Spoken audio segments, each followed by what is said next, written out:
Hey people, good morning. I've actually ended up with a little time this morning and I'm going to continue the conversation because there seems to be some interest and some interesting observations, some suggestions, objections, and the rest. Um, we'll walk through some of it. I've been talking about this stuff with people for 25 years practically now. I've kind of been through it. Um, but I'll share some of it with you because some of the points are important.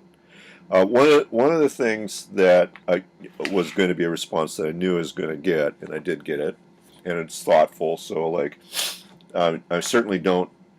I certainly expect a certain amount of reaction towards my opinions about techniques such as permaculture and things of that nature. I mean, understand that I have extensive experience in that. Okay.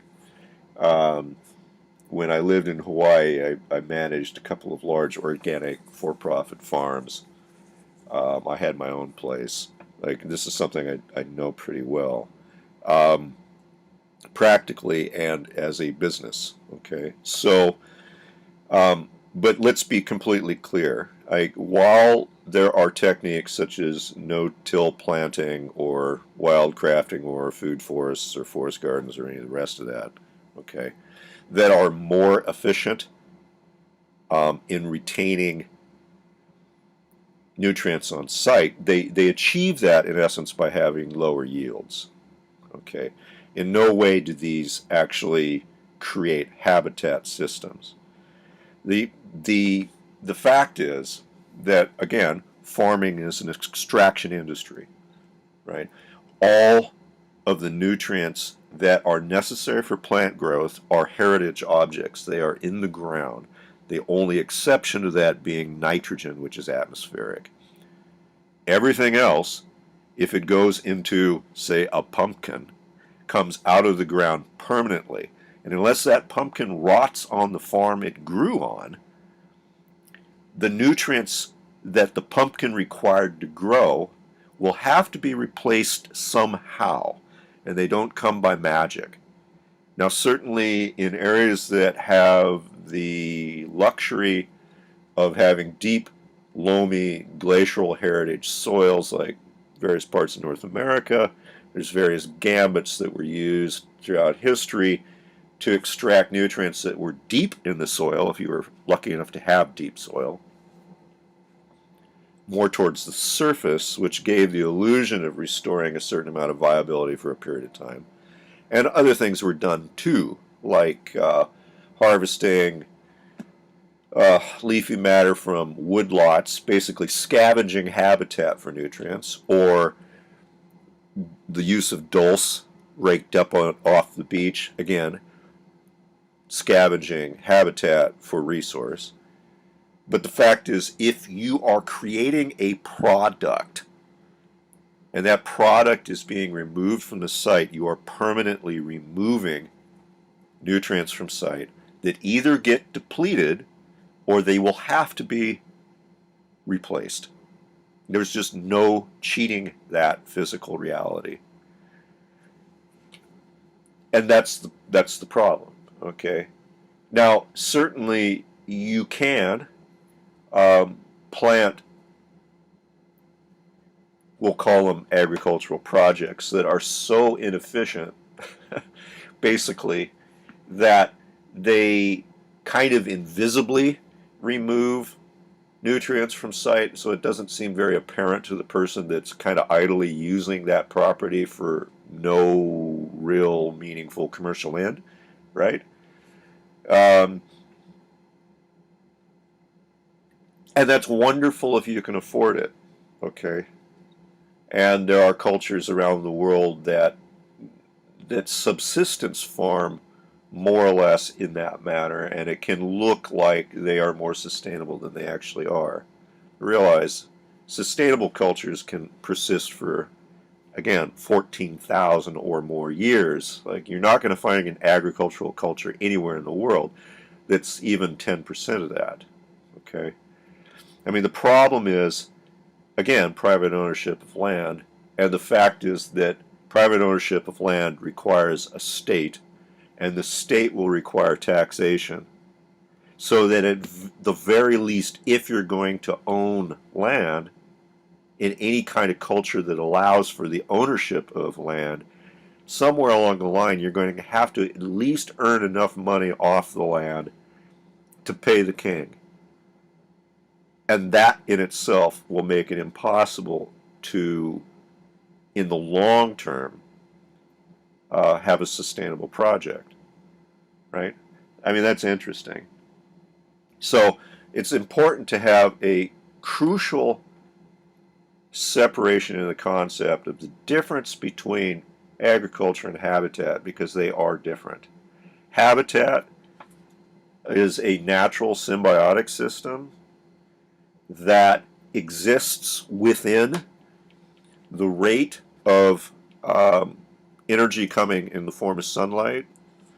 Obviously it harvests its nitrogen, but its extraction rate from the site is well below the geologic leach rate of the other necessary elements, right? So that is a very, very low rate of extraction, probably 1,000 times less than any kind of permaculture project would be. I mean, meaningfully, that's a good quantification. I'm not joking, right? Now, of course, if you look at natural systems like these northern temperate forests and the immense amount of biomass volume, because you have to look at it volumetrically, they are so verdant and rich because of the elaborately linked systems within it. Like a temperate forest like that cannot exist without various varieties of trees. It takes not only that, it takes soil microbes, fungi, it takes salmon swimming up a stream, it takes deer grazing around the trees, it takes wolves eating the salmon and bears eating the salmon and shitting in the woods. It takes all of that to create this natural juggling act that creates these forests. And if human beings interact with that habitat in a manner that is below the feed rates of energy and the leach rates geologically, again, very, very, very low rates, if you interact with that as habitat, living within it, then you will have a persistent culture. If you try to extract faster than that, you are on the trajectory to failure. Like, that's it. It is proverbially like the golden goose that lays golden eggs. And if you have habitat, you have a perpetual motion machine that creates some surplus of value that will allow you to live forever.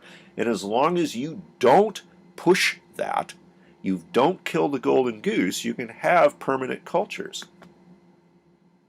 If you kill the golden goose for a short-term gain, you may have a civilization in the short term, but it will be short-term, right? And it's only the short memories of most human beings that makes them think, realistically, that civilizations are semi-permanent, right? I mean, if you contrast 14 to 20,000 years, right, of nomadic culture as opposed to the track record of civilizations, many of which do not make a millennia, okay? It's obvious, of course, that the civilizational project is a lot more fragile. Sure, there's some benefits to it, but it's worth a legitimate discussion of whether it really works out for the majority of people or it pays off.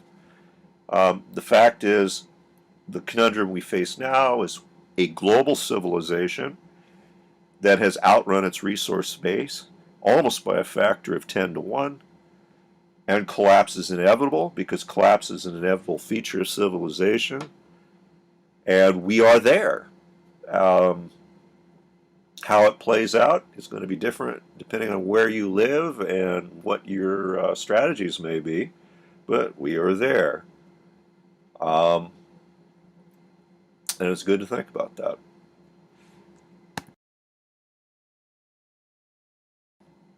So over the years too, I've got a another um, objection a bunch of times, and this is basically the hypocritical objection.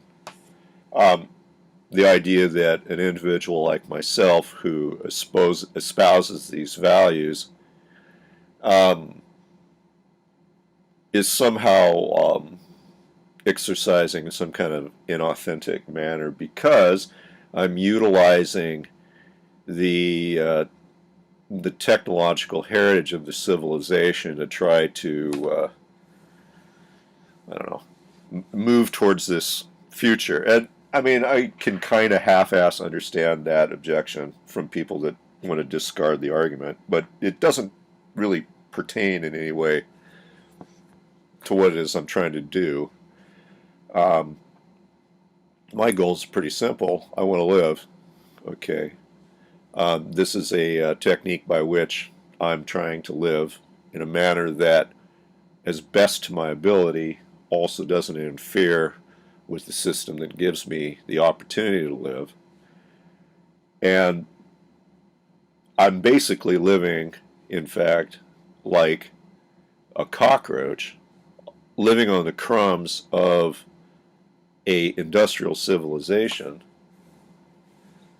trying to make it happen on the stuff that was cast off by previous generations.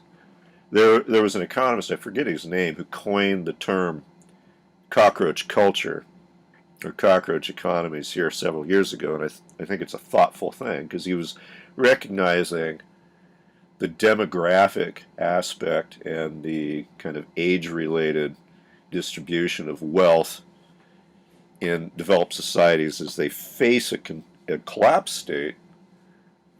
My boat being a good example of that. Um, there's simply no way in the world that a working class person could afford a boat of this size if it were built new today. It was built in 1981, and remarkably, because the world was that much more, oh, the average working class dude had much more disposable income and could entertain the idea of building something like this, right? And did, in fact.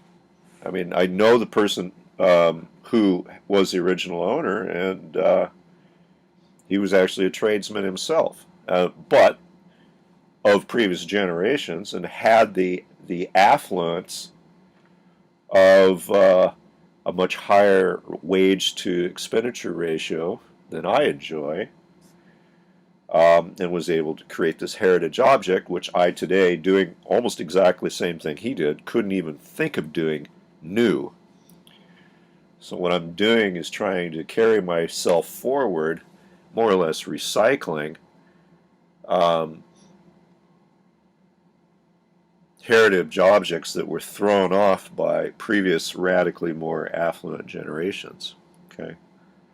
And others will say too, you know, they'll have objections. So it's like, well, what do you do when we run out of diesel, or what do you do if you can't get rope, or what do you do if you can't get this or you can't get that? I mean, I've heard those kinds of objections as I've gone along too, and those are worthy objections. And my answer is, well, what'll I do? More than you will do. Because ultimately it becomes a positional thing. See, the deal is with especially with sailboats, they're not built like cars or vehicles. They are built to um, have a much longer, if not indefinite, duty service, right? Um, it's pretty easy for a well-built ocean-ready sailboat to have, if it's in good shape, components aboard that could go 10 to 15 years with minimal input, right? I've gone through and basically redone everything that was kind of shot on this boat. To put it in context, it was built in '81. It had been as far around the world as Turkey and back. It really hadn't had meaningful infrastructure done to it since 1981. So like 30 years of honest to God serious ocean going stuff. Um, and I replaced basically all of it. I don't have enough years left in my tank to wear out the boat. Right? I mean, because arguably it should go another 20 or 30 years. That'd make me an 80-year-old man, right? So um, it's a very, very inherently sustainable object, right? It's also important to consider, too, that, and this is something I've often said when teaching sailing in general, because a lot of people get terrified of the notion of storms or catastrophic events, and it can be very tempting to be all worried about trying to build something that can withstand like the ultimate storm, which is actually a very unlikely event and something that's mostly avoidable, right? And often if you build a or concoct a strategy that's designed to withstand like the ultimate event, you will end up with something that's not very good at dealing with things that are most or more likely kinds of events. And again, my view of the collapse is a relatively slow descent into hell over a period of 10 to 20 years, right? I don't really see any events, with the exception of like a full-blown thermonuclear war, that are going to be meaningfully impactful, say, within a 6-month window, right? And I don't have any interest in even putting any time or effort into planning for those kinds of events, because the fact is they aren't survivable. And why bother? If you're looking for events and you're worried about events that are literally going to drag society back to spear and loincloth living in the dark, right? I'm not cut out for that regardless of how well prepared I am. I'm basically making the best strategy I possibly can to retain the most quality of life, the most humanity, and the rest of it for the longest period of time I can. And use another cliche, a lot of it is like you don't have to run faster than the bear, you have to run faster than the slowest hiker, right? That's the facts. Like if you're in a position where you are better preserved and better prepared to weather these shocks as they come forward, well, that's really about all you can expect. And again, this lifestyle really provides a lot of opportunity for doing that. So here's another interesting question that comes from this too, and it's a natural question, and it's an interesting one that's worth answering because again, it demonstrates the persistence of our cultural ideological rhizome. Okay, because you recognize that the question itself arises from the rhizome, and if you step outside the rhizome, it no longer even makes any sense. Okay, so, and that is, what is the material difference between owning land and owning, say, a sailboat? What's the material difference? Isn't it a matter of degrees rather than is it a matter of, you know, something qualitative? Okay. And here, no. The answer is it is an absolutely qualitatively different thing. And this is why. My sailboat isn't habitat. There's no one else in the world other than me that uses the sailboat in order for its life to persist. And when you're looking at land, land in its natural state is habitat that the life collective, every living thing on the planet, depends on for its existence. And if I seize it for my own personal use, that comes inevitably at a net loss of the system. That's not the case if I build myself a sailboat and live on it. So the ownership in one case is what I claim as that I have built with my hands, and in the other case of owning land, it is a seizing from the commons. They are different, right? That gets obscured because we have a cultural idea of development of land, right? Where we have an inherently an unsupportable view that habitat is low value and developed properties are high value. Of course, it doesn't take a lot to demonstrate that that's not really true, okay? But there is an idea out there that there's a material good that is created when an individual develops habitat into something else, and that justifies the ownership of land.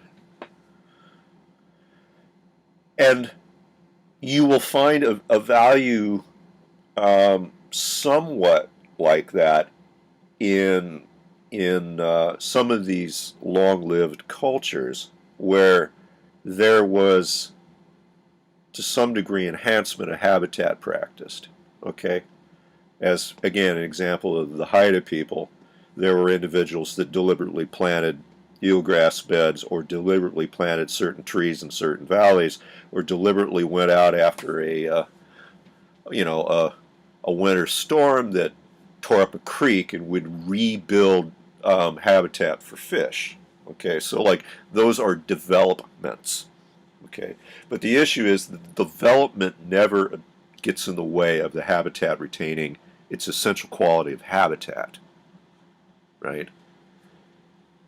That makes a big difference. And interestingly enough, if one lives within those bounds, there becomes very little reason for the idea or even interest in quote-unquote ownership to arise.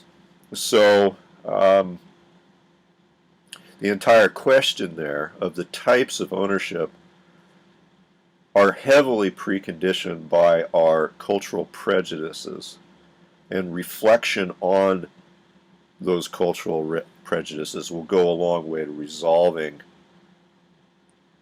kind of how much sense they make. So another kind of critique that I hear from people that want to discard this position entirely and just poke holes at it are going to raise the objection that what I'm doing in my boat and all the rest of it is inherently unsustainable because it's the kind of object that couldn't possibly be built within the context of habitat. Yeah, and that's totally true. There's no way that, for example, the Haida people would have built a sailboat that is as ornate as mine. Okay, but the fact is I didn't build it. I recovered it. It was on its way to the scrapper when I picked it up. I've actually taken what would have been waste and restored it into something of value, thus taking the inherent impact that it had and trying to give it a certain amount of viability that it wouldn't have had otherwise. I mean, I'm fortunate enough to own this boat, which is decked out like a frickin' shrine in old growth teak, right? Completely irreplaceable stuff, right? Wouldn't it be a shame if that just went to the garbage because somebody decided that they couldn't afford it or it just went away? Like I see boats scrapped every day up here in the yard getting pulled out of the water because somebody's abandoned them, and these heritage objects being lost. But the objection is true that yes, this could not be built sustainably, but in a sustainable economy you wouldn't build it. It's interesting that if you are living in a sustainable culture, your entire values of what you need for your own material protection are much different, right? For example, you don't need a barn or large cellars to prepare or preserve food if literally every high tide provides you all the food that you need to eat, or every low tide provides you all the food that you need to eat, right? You don't need to worry a great deal about stocking up or worrying about disasters and stuff if you have a fall salmon run that runs up the river and there's more salmon than you could possibly remotely think about eating, right? You don't have to worry too much about that if your basic essential concerns are dealt with. The more sustainable your culture, the more sustainably you can live within it. And again, at this point, I'm a survivalist, really. Okay? It's not possible within the civilization that we inhabit to live sustainably because of the pressure of the civilization itself. It's too hazardous. It's too resource poor. One has to adopt, in fact, inherently unsustainable survival techniques to survive the environment. Maybe at some point in the future, if anything of humanity survives, we would get back to a state that resembled something that lived in harmony with habitat. But unless we remove upwards of 90% of the people on this planet,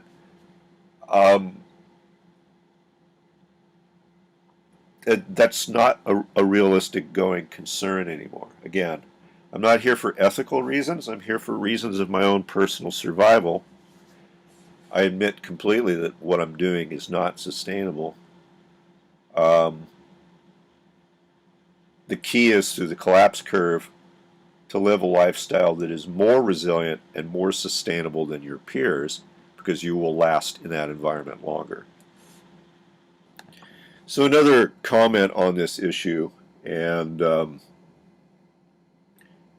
not so much an objection but an observation that I hear and I knew that I was going to hear, has to do with the fact that it's important to consider that a tribal group is of a great advantage to an individual, and certainly, without a doubt, being the lone wolf in this environment is hazardous, and that's true. Although there is a very broad tradition in seafaring of solo, single-handed sailors that have gone everywhere in the world. If you want to be a lone wolf, this is a great opportunity for doing it. Just because the boat provides you a lot of safety and support, in fact. But without a doubt, there would be advantages to being able to do it in a cooperative manner, simply because costs could be saved. I mean, there's certain kinds of infrastructure or tools that could be owned more or less cooperatively that would really help people save some costs in use and maintenance. For example, I own a lot of tools because I do this for a living, but not everybody and their dog needs to own, welders or a commercial sewing machine or any of the rest of it. And I've tried for years to kind of put together projects where these were more community projects, sometimes successfully, sometimes not so successfully. But in fact, I mean, if I have to maintain the infrastructure and have a small shop for what I do, I'm very happy to share it with others that have similar values, and those kinds of endeavors can really help a group of people. In the short term, for example, I mean, I keep the slip here on the river. Keeping the slip here, it's 50 feet is of cost. There are parts of the year that I'm not in the slip, and it just becomes a complete sunk cost. If I had people to share that with, maybe they would like to come into the slip for a couple of months in the summer and earn some money in the city and then go someplace else. Yeah, definitely cooperative ownerships of those kinds of resources could be certainly value, and some kind of quote-unquote tribe that embrace those values would be useful. happy to put that together if anybody feels inspired. Fortunately, the sailing community is relatively tribal anyhow. So like that's not a big stretch. It's its own club, no doubt. And these values already exist to a large degree. It's not much of a push to take them further into the direction that I'm suggesting, kind of incorporating these subsistence lifestyles and some of these permaculture ideas and the rest of it. Like, much of these values already exist in my community, so it's not near as contrarian in my world as it might be in other people's worlds. One of the concerns, though, and this is a big one, the single greatest cause that I have seen and personally encountered, unfortunately, in this kind of project is the male-female relationship. Okay, I have seen more permaculture projects or sustainability projects or ocean sailing projects go south because of relationship failures than any other cause. Okay, and that can be extremely problematic because what happens often is, for example, a young couple will pool their resources to buy a boat that's satisfactory for both of them, and 3 years down the road she decides that she'd rather have babies and live in a city.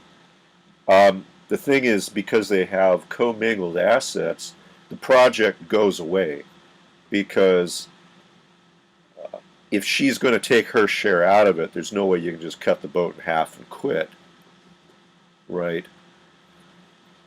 This becomes further problematic in the future if we're really looking at collapse scenarios where the breakup of the relationship could physically empower somebody involved, or impoverish somebody involved, I guess is what I'm trying to say. I mean, if the economy is complete crap and Jackie Poo owns the boat and Chicky Poo's angry at him and doesn't want to be around and makes life a living hell, and they're living in some anchorage in northern BC trying to eke out an existence doing who knows what, and lots of dried salmon, like, the choice to end the relationship could be pretty catastrophic for somebody. And being in a position where, you know, literally the choice to, like, remove somebody from your life is like throwing the girl out the airlock. Like, that's an ugly kind of situation that we don't currently face. I mean, breakups in relationships now, and, you know, and having to find the new apartment and this, that, and the other thing is a major pain in the ass. But we're not in a position currently where relationship breakdowns may actually mean, like, real physical risk. Okay, in the forthcoming future, that could be the case. So while relationships of all sorts are of immense value, they need to be really good, because otherwise the risk they bring, I mean, it can be absolutely savage. So that's a kind of a collection of the kind of observations I've had over the years, as well as some of the more common objections I've heard addressed and some of the hazards brought forward, for anybody that wants to entertain it. Again, it may well be the case that this is one potential way of facing these forthcoming issues of many. It's the only one I really know, and it's really the only one I can see as being remotely as potentially successful.